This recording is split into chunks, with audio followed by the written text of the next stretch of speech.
Hello everyone, स्वागत है दोबारा हमारे वीडियो में। इस वीडियो में सब्जेक्ट है इरिगेशन इंजीनियरिंग। तो चलिए शुरू करते हैं आज का टॉपिक। तो आज देख रहे हैं हम लोग earthwork quantities computation. Land levelling के लिए कितना अर्थवर्क जो है वो हमको रिक्वायर्ड हो सकता है और उसकी क्वांटिटी जो है कैसे कैलकुलेट करनी है वो देख रहे हैं। Earthwork quantities need to be computed for desired land leveling method and for generated cross section. The common methods for computing earthwork quantity are end area method, prismodal method and 4-point method. ये जो तीन method है वो commonly use होते हैं earthwork major करने के लिए। The area of first है end area method. The area of cuts and fills on the profile or grid line are used to compute the volume between the adjacent profile or grid lines given by the relationship। तो जो अर्थ work है मतलब total amount जो land levelling के लिए required होती है move करने के लिए, या कट हो या फिल हो उस एरिया से, वो जितना अर्थ वर्क जितना काम करना पड़ता है मतलब वॉल्यूम में होता है, वो सॉइल है वो कितना रिक्वायर्ड होता है, तो वो उसको कैलकुलेट करते हैं वी से, डिनोट करते हैं वी से एंड एरिया मेथड में। V is equal to L into A1 plus A2 divide by 2। अब यहाँ पे है वी जो है वॉल्यूम ऑफ कट और फिल मीटर क्यूब में, एल है डिस्टेंस बिटवीन प्रोफाइल और लाइंस मीटर में, देन A1 है एरिया ऑफ कट और fill in the first profile of line, then A2 है एरिया ऑफ कट और fill in the second profile of the line. तो ये हो गया हमारा end area method। Then next है prismodal method, a precise method of computing the volume of earthwork in land leveling में use of prismodal method। तो इसमें है v is equal to L by 6 into A1 plus 4 AM plus A2। यहाँ पे v है volume of earthwork metre cube में, L है perpendicular distance between end planes, A1 है area of first end plane, A2 है area of second end plane, AM है area of middle section parallel to end plane. मतलब कोई एक field है उसको प्रोफाइल्स और प्लेन्स में डिवाइड किया जाता है, छोटे छोटे सब डिविजन किए जाते हैं, तो उसकी बात हो रही है यहाँ पे A1 A2। Then third method है 4-point method, A commonly used method called the 4-point method is sufficiently accurate for land grading। Volume of cut for each grid square is given by BC is equal to L square into summation C whole square divided by 4 bracket में summation C plus summation F। यहाँ पे है BC है volume of cut, L है grid spacing, C है sum of cut on the 4 corners of square grid, F is sum of fill on the 4 corners of square grid।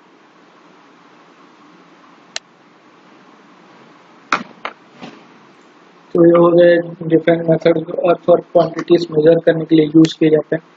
अब next देखते हैं यहाँ पे इक्विपमेंट्स, फिर लैंड लेवलिंग के लिए कौन कौन से इक्विपमेंट्स जो हैं वो नेसेसरी होते हैं।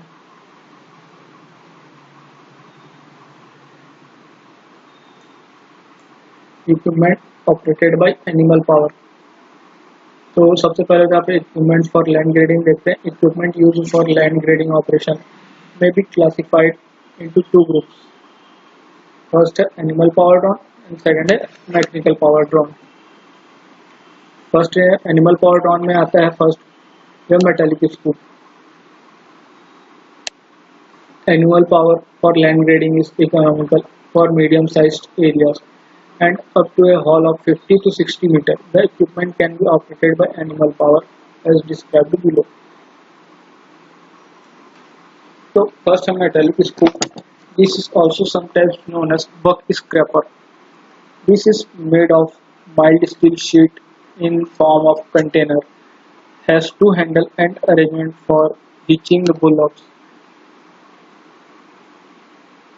In this the earth is hauled using the container। यहाँ पे फिगर में देख सकते हैं आप मेटालिक स्कूप, जिसको बक स्क्रैपर भी बोला जाता है। इसमें पीछे साइड पे भी हैंडल होते हैं और सामने साइड पे हैंडल होते हैं और माउंट होता है जिससे कि एनिमल्स को जो है बांधा जाता है इस इक्विपमेंट को खींचने के लिए, और इसको सॉइल सरफेस पे फिर रगड़ते हुए खींचा जाता है जिससे कि मेटल शीट जो है सॉइल को कट करते हुए इस कंटेनर में जो है यहाँ पे आगे जो सॉइल है वो कंटेनर में फील होता चला जाता है। देन नेक्स्ट है wooden bug scraper.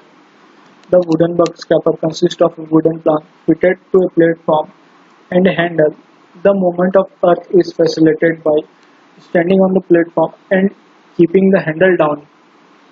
Wherever the earth is proposed to be dumped, the operator should get down from the platform and the handle may be used for lifting the wooden plank so that the earth is dumped. तो इसको figure से समझ लेते हैं कि इसका working कैसा होता है।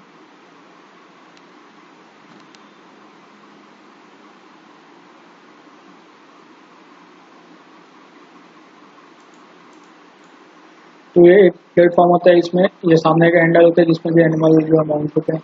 ये प्लेटफॉर्म होता है पीछे जहाँ पे जो ऑपरेटर है वो खड़ा होता है। फिर एनिमल जो है वो लोग जो है उसको खींचते हैं और अपने साथ में जो इस प्लेट के साथ में सॉइल को स्क्रैप करते हुए चलते हैं जिससे कि सॉइल वहाँ पे जो उस पर्टिकुलर पोर्शन से रिमूव होता चला जाता है। Then next equipment operated by mechanical power. तो मैकेनिकल पावर में आता है bulldozer, motor graders, scrapers, tractor mounted blade tracers and land planes and floats, और भी हैं बहुत सारे आते हैं जैसे कि लेजर लैंड डेवलपर हो गया।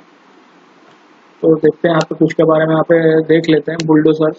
The bulldozer is essentially a crawler tractor with a front mounted blade. The bulldozer is capable of cutting the earth up to 15 cm to 25 cm easily and can move large volume of earth over short distance efficiently. The bulldozer is not efficient to move earth beyond 30 meters of distance. It is also not suitable for fine grading. तो bulldozer तो आप लोगों ने सभी ने कहीं ना कहीं देखा ही होगा। तो उसमें सामने जो ब्लेड रहता है वो कट करने के लिए वो शॉर्ट डिस्टेंस के लिए और 15 टू सेंटीमीटर कुछ जो सॉइल का वो इजीली मूव कर सकता है, लार्ज वॉल्यूम ऑफ अर्थ को भी वो कैरी करके मूव कर सकता है फॉर शॉर्ट डिस्टेंस। लेकिन इससे जो फाइन ग्रेडिंग नहीं की जा सकती, मतलब एक वेल मेंटेन ग्रेड जो है अगर बोला जाए बुलडोजर से हमको तो वो नहीं मिल सकता। फिर उसके बाद और इक्विपमेंट्स का जो है फाइन ग्रेडिंग करने के लिए यूज़ करना पड़ता है। देन नेक्स्ट है motor graders. The motor graders is largely used in highway construction work. It is a rear-mounted engine and a blade mounted on a frame in the front and supported by two front wheels. Because of its flexibility of operation, the motor grader is useful for a wide variety of jobs in land grading. In addition to cutting and filling, the motor grader is useful for forming ditches and banks. तो यहाँ पे image में देख सकते हैं figure में motor grader. ये जो है जनरली आप लोगों ने रोड कंस्ट्रक्शन में देखा होगा, रोड को जो लेवल करने के लिए यूज़ किया जाता है। बहुत कॉमन इक्विपमेंट तो नहीं है ये सब, लेकिन कभी कभी देखने मिल जाते हैं।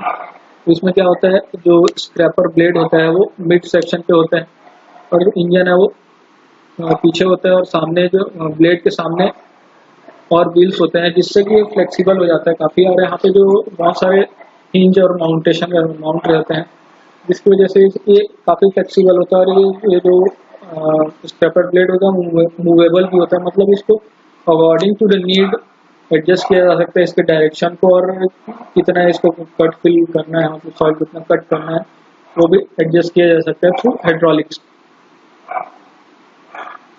The next scraper. The scraper is an efficient machine for hauling earth over a large distance as compared to bulldozer.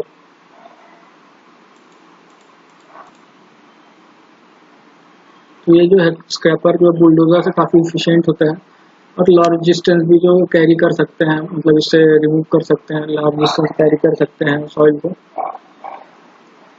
The depth of cut possible with scraper is however less than that of bulldozer. Scraper are available in different sizes and also both as self-propelled and tractor-drawn. तो जो scraper है वो self propelled engine के साथ भी आता है और ट्रैक्टर माउंटेड भी आता है। और जो है ये बुलडोजर के कंपैरिजन में कम कैपेसिटी में जो है कट कर सकता है सॉइल को, मतलब इसकी कैपेसिटी, वर्किंग कैपेसिटी कम होती है एज कम्पेयर टू बुलडोजर, लेकिन मूवमेंट और लार्ज डिस्टेंस ट्रेवल करने के मामले में जो है ये बेस्ट होता है scraper. Small wheeled scraper also known as Turkish type scraper, which can be used with farm tractors, are convenient for land leveling operation in small farms. These are capable of effecting small cuts and carrying the soil and filling it where necessary. Sometimes it is necessary to loose, tight and hard soil by dripping and plowing before the use of scrapers. तो ये जो scraper है generally hard soil को cut नहीं कर सकता है, तो उसके लिए कल्टीवेशन करना है, उसको जो सॉइल को फर्टिलाइज करना और नेसेसरी हो जाता है। लेकिन लूज सॉइल को जो इजीली कट कर सकता है और एक लार्ज सफिशिएंट डिस्टेंस ट्रेवल करके उसको फिर दूसरे जगह पे डंप भी कर सकते हैं। देन नेक्स्ट है blade tracers. This tractor mounted blade tracers is an easily available equipment used for land grading purpose. It is normally rear mounted, even though front mounted blades are also available. The depth of cut and the amount of earth that can be transported is comparatively small in the case of blade tracer. Land leveling operation using the blade tracer are therefore time consuming. ये जो है front mounted और rear mounted दोनों type के होते हैं। इसको directly tractor mount करके जो है लेवलिंग की जा सकती है। देन नेक्स्ट है land planes. Land planes and floats are equipment used to given final touch to a levelling job, मतलब बहुत फाइन ग्रेड मेंटेन करने के लिए इसका यूज किया जाता है। The land plane has 2 or 4 wheels and adjustable blade located at the about the center of the frame. It is about 10 to 15 meter long, and this great length makes it possible to finish the field to a uniform smooth surface. Tractor of at least 50 HP are needed to pull a bigger land planes. यहाँ पे figure में दिया हुआ है कि land planes किस type का होता है। ट्रैक्टर माउंटेड होता है, रियर साइड पर 2 व्हील्स या 4 व्हील्स भी हो सकते हैं, रियर साइड पर 2 व्हील, फ्रंट पर 2 व्हील्स भी हो सकते हैं, या फिर 2 व्हील्स के भी हो सकते हैं।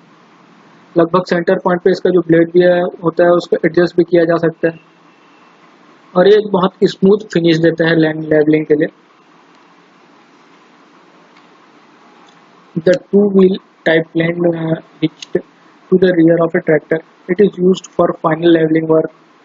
It has movable blade placed at about the center and is capable of drawing considerable volume of earth. It is usually less than 10 meter long and medium size farm tractor can be operated. There are several designs of float which is usually used as a land smoothing equipment. It consists of 3 cross beams fixed to the parallel beam of wood and does not have any wheel. A smaller version of float are operated with animal power. तो ये हो गया wooden float जो कि tractor mounted भी होता है, और छोटे टाइप का जो फ्लोट होता है उसको एनिमल पावर से भी ड्रॉन किया जा सकता है। देन नेक्स्ट है लेजर कंट्रोल्ड इक्विपमेंट। ये काफ़ी एक अलग इक्विपमेंट है और हाई कॉस्ट के होते हैं। Laser equipment, laser land leveller, जो कि काफ़ी लार्ज फील्ड के लिए आजकल जनरली यूज किए जाते हैं, लार्ज कट फिल रेशियो के लिए। In the recent year laser control equipment is being successfully used for land smoothing operation. Showing the principle of this type of equipment, the laser transmitter placed near the field is mounted on a stand and project a beam from a revolving head. The transmitter can adjust so that the laser beam is projected on a level or grade plane as desired. A receiver mounted on the scraper keeps the scraper blade at the desired elevation of the final field elevation. The operation of scraper all around the field gives the necessary final elevation. तो यहाँ पे देखते हैं इस figure के through इसको समझने की कोशिश करते हैं कि ऊपर क्या बात हुई। ये जो लेजर लैंड लेवलर में क्या होता है, एक इमीटर होता है जो कि स्टैंड पे जो है फिटेड होता है और उसको फिक्स किया जाता है एक एलिवेशन पे, ताकि वो जो रिसीवर होता है ट्रैक्टर पे जो माउंटेड स्क्रैपर रहता है उसमें रिसीवर लगा होता है उसको सिग्नल दे सके और जो एलिवेशन उसको मेंटेन कर सके according to the our need, जो कि मीटर में ऑलरेडी सेट किया जाता है। अब वो जो इमीटर और लेजर रिसीवर होता है उसके जो इंटरफेस होता है उस पर रेफरेंस प्लेन डिज़ाइन होता है और उसी के अकॉर्डिंग जो है स्क्रैपर सॉइल को कट करता हुआ और फिल करता हुआ चलता है। मतलब ऑटोमेटिक जो है इसको ऑटोमेटिक ऑपरेशन होता है इसमें, सिर्फ ट्रैक्टर से इसको कंट्रोल किया जाता है, मतलब मूवमेंट कराया जाता है। बाकी जो इसके जो प्रोसीजर होती है मतलब ऑपरेशन होता है वो लगभग बहुत सारी चीज़ें जो हम ऑटोमेटिक होती है। कंस्ट्रक्शन प्रोसीजर देख लेते हैं यहाँ पे। After the calculation of desired spot level has been made, the grid points on the land are made with the help of pecks. The pecks may be differently colored or the same indication on them may be given to know whether at a particular joint earth has to be cut or filled. It is also be convenient to place bricks on the earthen heaps indicating the final level at the point. Taking these as a guide, the operator can operate the implements to move the earth in the desired direction. After the earthwork is complete, it will be desired to have a check with the dumpy level again.